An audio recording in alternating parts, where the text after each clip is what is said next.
Hello everyone, this is Hasan and you watching national Barta. লোকসভার নির্বাচনের দামামা ইতিমধ্যে বেজে গেছে। পশ্চিমবাংলা লোকসভার 42টি আসনে এই মুহূর্তে রাজনৈতিক অবস্থান, রাজনৈতিক সিচুয়েশন কোন জায়গায়, প্রত্যেকটি রাজনৈতিক দল আস্তে আস্তে তাদের প্রার্থী তালিকা প্রকাশ করছেন। অন্যদিকে বাম এবং কংগ্রেস প্রার্থী তালিকা প্রকাশ করেছে। বামেরা 17টি আসনে প্রার্থী তালিকা প্রকাশ করেছে এবং কংগ্রেস 8টি আসনে প্রার্থী তালিকা প্রকাশ করেছে।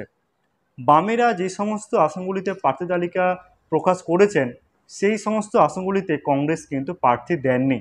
এবং কংগ্রেস যে 8টি আসনে প্রার্থী তালিকা প্রকাশ করেছে, কংগ্রেস এই 8টি আসনের মধ্যে কোন কোন আসনগুলিতে জয়লাভ করতে পারে আমি এই ভিডিওতে আলোচনা করব।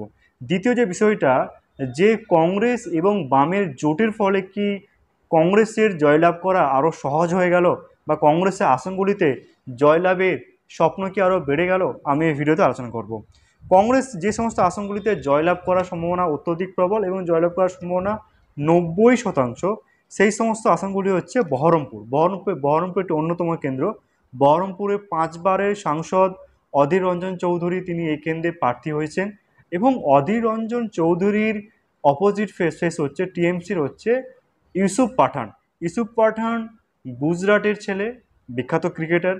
ইউসুফ পাঠান কি অধীর রঞ্জন চৌধুরীকে হারানোর জন্য পরিপূরক? এক। দ্বিতীয়ত হচ্ছে যে অধীর রঞ্জন চৌধুরীর রাজনৈতিক কেরিয়ার এবং ইউসুফ পাঠানের রাজনৈতিক কেরিয়ার সম্পূর্ণ ভিন্ন। তৃতীয়ত হচ্ছে বিজেপি যে বিষয়টা নিয়ে আক্রমণ করছে যে বহিরাগত ইস্যু, বিজেপি বারবার বলছে যে ইউসুফ পাঠান বহিরাগত। তাহলে বহিরাগত ইস্যু কি বহরমপুর লোকসভা কেন্দ্রে অধীর রঞ্জন চৌধুরীকে কি আগিয়ে দেবে, আমি এই ভিডিওতে আলোচনা করব। ইউসুফ পাঠান একজন নতুন প্রজন্ম, রাজনৈতিক নতুন মুখ। ইউসুফ পাঠান কিন্তু অধীর রঞ্জন চৌধুরীকে হারানোর জন্য পরিপূরক নাও হতে পারে, কারণ অধীর রঞ্জন চৌধুরী একটা বড় ফেস, 5বারের বিধায়ক এখানে, 5বারের সাংসদ এখানে। তো অধীর রঞ্জন চৌধুরীর বিরুদ্ধে কিন্তু ইউসুফ পাঠান লড়াটা অনেকটা কঠিন। এই জায়গাতে কিন্তু অধীর রঞ্জন চৌধুরীকে অনেকটা জয়লাভ করার ক্ষেত্রে অনেকটা অক্সিজেন দেবে। দ্বিতীয় যে বিষয়টা হচ্ছে যে বহিরাগত ইস্যু, লোকসভা নির্বাচনে বহিরাগত ইস্যু একটি অন্যতম গুরুত্বপূর্ণ ইস্যু।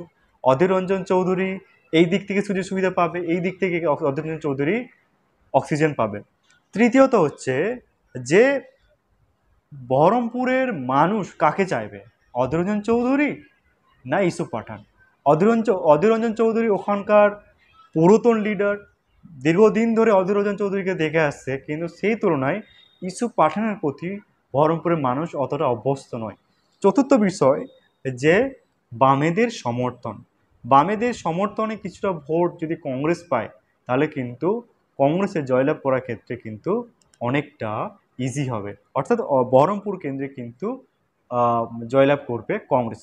দ্বিতীয় যে বিষয়টা আলোচনা করব যে মালদা দক্ষিণে কংগ্রেস প্রার্থী ঈসা খান চৌধুরী, ডালুবাবুর অত্যন্ত কাছের লোক। এবং মালদা দক্ষিণে যিনি দাঁড়িয়েছেন ধুলিয়ানের ছেলে সানোয়াজ আলী রায়হান, সদ্য অক্সফোর্ড থেকে হিস্ট্রিতে পিএইচডি করে আসছেন। এবং সানোয়াজ আলী রায়হান নতুন মুখ, একদম রাজনৈতিক দিক থেকে নতুন। অন্যদিকে মালদা দক্ষিণে ডালুবাবুর ফ্যামিলির একটা অন্যতম গুরুত্বপূর্ণ রোল আছে। ডালুবাবুর ফ্যামিলির অর্থাৎ ডালুবাবুর ফ্যামিলির একটা গুরুত্বপূর্ণ প্রভাব আছে। অর্থাৎ আবার যদি এই কেন্দ্রে যদি আবার বামেরা সমর্থন করে, তাহলে কিন্তু এই কেন্দ্রে কংগ্রেসের জয়লাভ করা আরও ইজি হয়ে যাবে, অর্থাৎ মালদা দক্ষিণে জয়লাভ করবে কিন্তু কংগ্রেস। তৃতীয় যে বিষয়টা মালদা উত্তরে বিজেপি এখানে খগেন মুর্মু তিনি পুনরায় প্রার্থী হয়েছেন। এবং মালদা উত্তরে কিন্তু মালদা উত্তরে কিন্তু এবারে প্রার্থী হয়েছে মুস্তাক আলম।